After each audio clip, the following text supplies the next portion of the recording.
పూర్వకాలంలో గొప్ప గొప్ప ఋషులు, మునులు, యోగులు అడవిలోకి వెళ్ళి లేదంటే కొండల్లోకి వెళ్ళి అక్కడున్న కొండ గుహల్లో కూర్చుని ఎంతో ఏకాంతంగా వాళ్ళ యొక్క తపస్సుని, ధ్యానాన్ని కొనసాగించేవాళ్ళండి. కానీ ఇప్పుడు ఎంతమందికి అవకాశం ఉంది? ఇప్పుడు మనం ఆధ్యాత్మిక జీవనం గడపాలి అంటే, భగవంతుని ధ్యానించాలంటే కొండ గుహలోకి వెళ్ళగలమా? ఏదైనా లోతైనటువంటి అడవుల్లోకి వెళ్ళగలమా?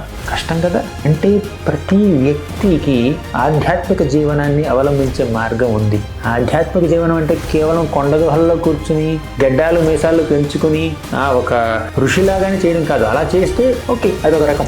కానీ ప్రతి వ్యక్తికి అవకాశం ఉండకపోవచ్చు, అసలు అవసరం కూడా లేదండి. మీరు ఎక్కడున్నారో అక్కడే ఉండి ఎంతో సిన్సియర్గా భగవన్నామాన్ని జపిస్తుంటే భగవద్ధామానికి చేరుకోగలుగుతారు. మన భక్తి వినోద్ ఠాకూర్ అనే గొప్ప వైష్ణవ ఆచార్యులు ఏమన్నారో తెలుసా?